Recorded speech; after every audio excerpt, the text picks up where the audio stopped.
I'll never forget the day I stumbled upon the dark secret of Oakwood, the small town where I grew up.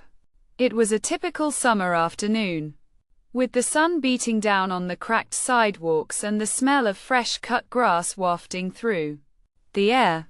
I had just graduated from high school and was feeling restless, eager to get out of the town that seemed to be stuck in time.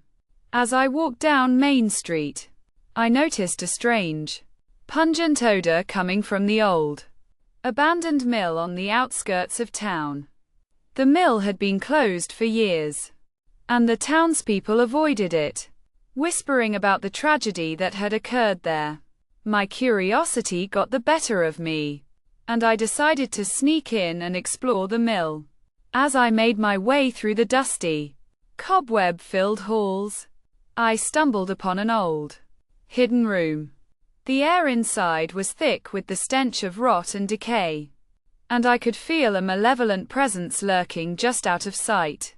I began to snoop around, looking for any clues as to what had happened in the mill all those years ago.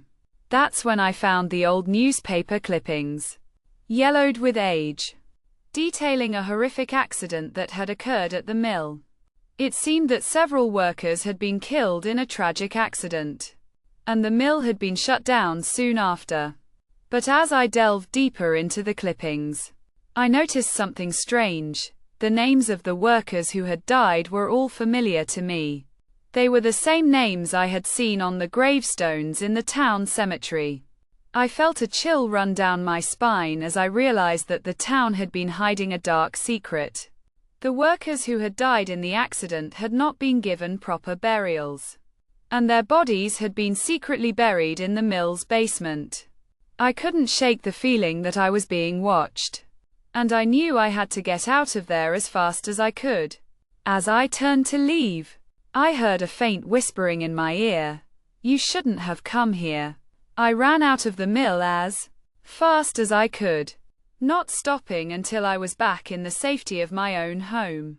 But the experience had left me shaken, and I couldn't help but wonder what other dark secrets Oakwood was hiding. It wasn't until later, when I was going through some old family photos, that I stumbled upon a picture of my own grandfather, standing in front of the mill, a look of guilt and shame on his face.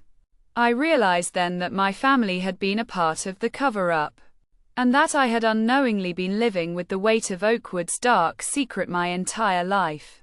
The revelation was both terrifying and liberating, and I knew that I had to get out of Oakwood as soon as possible, before the town's darkness consumed me completely.